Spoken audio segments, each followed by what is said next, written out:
Hi, another Vlogmas. This one is my reading stats. Now this is going to be slightly off because obviously it's still the middle of December. I haven't finished reading all the books I want to read yet and I don't know how I'm going to do. Anyone else feeling like, But this is what I've got so far. Now depending on how you measure my books, I've either read anywhere between 100 to 114 books.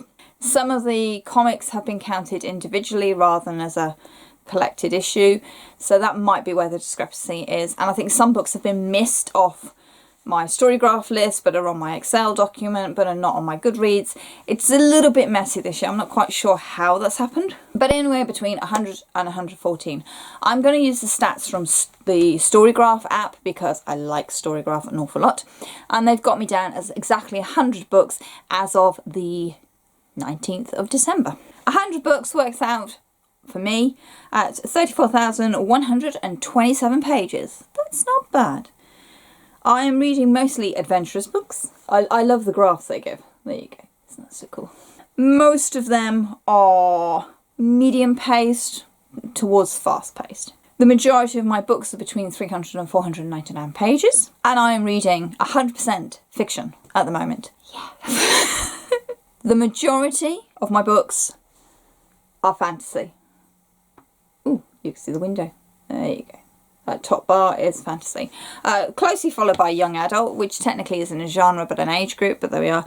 And then comics. I've been reading a lot of comics. Like I say, I've been reading the Runaways and the Buffys and Star Wars. Been a big year for comics here. And then LGBTQ, which is kind of cool because I've been making a concerted effort to read more diverse voices.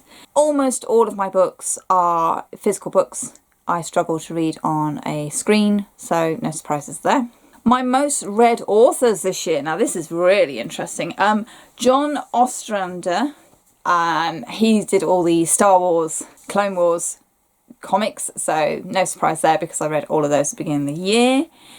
Jan Dursamana, and again another comics from Star Wars. W. Haddon Blackman, I'm going to go with another comics there, so see where the Star Wars influence has been. And then Tasha Shuri, yay, which would be 3. I've read all 3 of her books this year, which is kind of cool. My best months for reading were July and August. Page count anyway for actual books consumed January, February, but again that's all my Star Wars graphic novels I was reading. And the majority of my books I rate as 5 stars. I've obviously got to the point where I know what I like and I know what I'm going to enjoy, so I tend not to pick very many books that are just going to disappoint me, which is quite good. It saves reading books that you just DNF or don't enjoy. So yeah, there are my main reading stats from the Storygraph. Please use their app because it's much better than Goodreads. And I've certainly already found a book that is missing off the Storygraph app, so I'll have to go and add that one on. So my Goodreads challenge was 100 books. I've obviously, one way or another, completed that, which is kind of nice. I never put it up over 100 because I just think that that's pushing it too much for me and too much pressure. And it's like, well, if I go over 100, that's great. I think it's a nice round number to aim for and it's doable for me. So, your reading stats. Would you like to share any of them with me? Leave your highlights down below, that would be great. Happy Vlogmas!